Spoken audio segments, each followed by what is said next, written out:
Recording in progress. Hello, everybody. Welcome to another episode of Chalkboard Chats. My name is Henry. I'm a life coach for teachers. And on this channel, we discuss all things teaching and everything in support of teachers. And I was on a holiday recently and I came back. I was in Indonesia for a week and then I came back yesterday to work. We're doing summer. And I noticed how much complaining we do. And that is what today's topic is about, because I realized how almost normalized it is, how it is incorporated into the teacher's culture to complain about, well, almost everything. Um, so And I laugh because I caught myself doing the same thing. I was back on Saturday, and then on Sunday, I was like, all right, let's go through, the first couple of days of summer. Let's prepare a little bit. So I opened up one of the PowerPoint presentations and I skimmed through the information. And then there was one slide with this is like the most important. I think it was like the summer handbook or something. And I clicked on it and I get an error saying that the owner of this document has put this document in the trash. So I couldn't visit this very important handbook. And my first reaction was, oh, of course this is happening. So I made a little screenshot and I shared it with the colleagues just for a laugh. But then I realized, I was like, this is what we do all the time. We constantly point out to things how not perfect the company is, or how, not perfect other people do their jobs.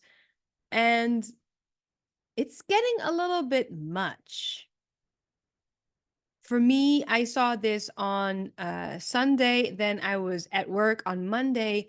And there was one colleague who I think was hired only for the summer. I've never seen her before. There were two new colleagues, but one of them, within 20 minutes, she was complaining. She first asked admin if she was getting paid for all of the extra work that she had to do. And then she was complaining about, all this admin and how this company was not doing it well, and how dare they ask this of her.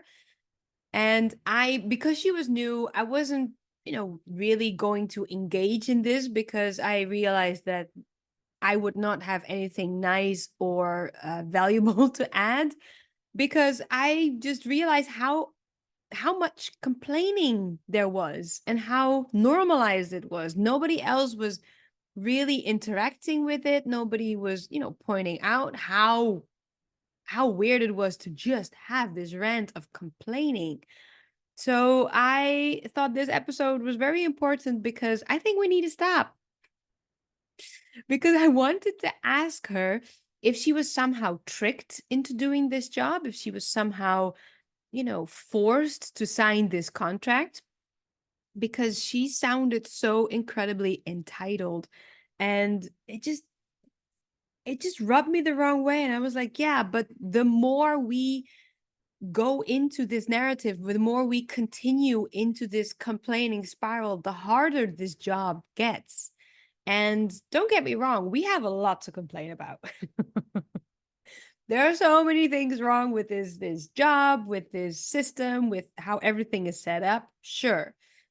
But it doesn't help us do our job better when we sit there and we just point out all the things that are wrong. And in fact, it makes our job even harder, because we get angry at those mistakes. We get frustrated at all those things. And those are just energy drainers. The more I try to limit my involvement, my almost like obsession about those things, the more energy I have in this job and the more I actually enjoy doing this job. So I wanted to share with you this today, the 3 things that teachers should only focus on, and those are just 3 things. the rest can just, how do you call it? Fall down the wayside. What to focus on? Number one is the teaching, the how of the teaching. Number two, the what of the teaching. And number three, the who of the teaching. That is it. So, number one, the how, the actual teaching, the things you are saying. The what of the teaching is the materials, the lesson, the intention, the information, the knowledge. And then the who is the students, are the students, but I call them actually the responsive students. That if I ask a question and the students are either aware that there is a question, they're racking their brain, but not really raising their hands yet, I call those students responsive. They're like, I don't know the answer, so I don't raise my hand. Then there are the students who are actively raising their hands. And then there are the students who are just completely zoned out. And I'm not talking about the zoned out students. I let them be a little bit zoned out. That is fine. For the very simple reason that there are so many moments during the class that they can tap back into the lesson, that they can be that responsive student again, and then they are of my attention. Let's put it that way. The students who decide to not engage, who don't want to be there, I let them be. Because there's nothing worse than a tug of war of their attention. And what I usually get is make the situation even worse. So I focus on the what, the how, and the who, the responsive students. And as long as I focus my attention on that, I do what I'm hired to do, which is teach. And I enjoy the thing that I'm hired to do a lot more than when I let myself get caught off guard and I let my attention be kind of dispersed on all the other things. And when I say all the other things, those are, for example, misbehaving students. I have noticed that sometimes my focus goes too much to the students who are not behaving in the way that we deem respectable, etc. And then my focus, my attention is put too much on the students who are not behaving. And then I realize that the students who are behaving, the students who are responsive, are getting the worst of my teaching because I am focused so much on getting those other students to behave in a different way that I completely neglect those other students who are responsive. And the more I focus on the responsive students, the easier it is to get the quote unquote misbehaving students to engage in a way that is, acceptable in a classroom situation. And we teachers, we can get so mad at our students. And I've come to realize that, life is too short to get angry at children. I sometimes sing it in class. Like, life is too short to get mad at children, because children will be children and they will misbehave. They will scream and shout and throw things. That is what a child does. They are experiencing the world in such a way that sometimes they're just like explosive with energy. And the more I focus on the students who are behaving in a way that, teachers approve of, that we approve of in the classroom setting, the easier it is to, one, teach, to focus on the material of teaching, and to actually have the students learn something. Number two, what I always need to remind myself of too, is the ever-changing policies of management is not something that I need to have a very strong opinion about. I do. I have a very strong opinion about all the things that they're changing. And they're like, this is new. This is better. And I'm like, no, it's not. The old thing was great. Don't try to fix stuff that's not broken.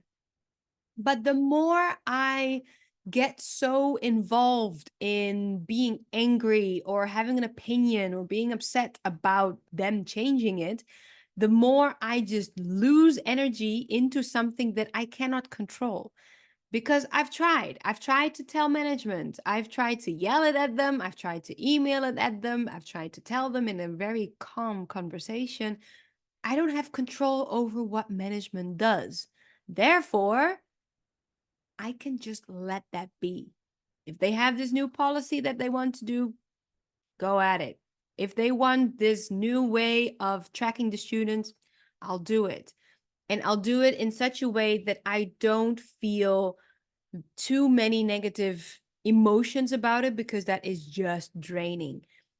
What my thought is with this is, if this is how they want to run the company, then that is what they do. I don't need to agree with it. I just need to make sure that if they ask this information, I'll give them that information. That is it.